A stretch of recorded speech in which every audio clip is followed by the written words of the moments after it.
நன்றி. ஃபேமிலி எல்லாருக்குமே நன்றி. இந்த வாய்ப்பு தந்த அனைவருக்கும் நன்றி. Thank you. Number. Thank you, Anjapriya. We wish you all success in the future.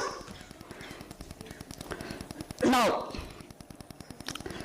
ஒரு பெண் கல்யாணத்துக்கு முன்னாடி படிக்கிறதோ பட்டம் வாங்குறதோ அவ்வளவு பெரிய விஷயம் இல்லைங்க. ஏன்னா அன்னைக்கு அவங்களுக்கு சப்போர்ட் பண்றதுக்கு என்டையர் ஃபேமிலியுமே இருப்பாங்க.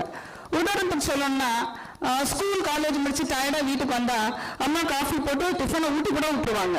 அப்பா நம்ம என்ன நினைக்கிறோமோ அதை நம்ம கேட்க முன்னாடியே வாங்கி ரெடியாக வச்சிருப்பார். இதை தவிர அண்ணா அக்கா எல்லாருமே தன்னால முடிஞ்ச வரைக்கும் படிப்புக்கு ஹெல்ப் பண்ணுவாங்க.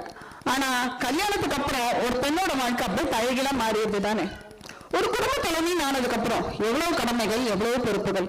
இதுக்கு நடுவுல தனக்குன்னு ஒரு டைம் ஒதுக்குறதோ இல்ல அதை என்ஜாய் பண்றதோ பெரும்பான்மையான பெண்களுக்கு கிடைக்கிறது இல்ல. இந்த நேரத்துல படிக்கிறது பட்டம் வாங்குறது எவ்வளவு பெரிய விஷயம். அதை எல்லாரும் இன்னைக்கு நீங்க சக்சஸ்ஃபுல்லா நடத்தி காமிச்சிருக்கீங்க. Big support ladies.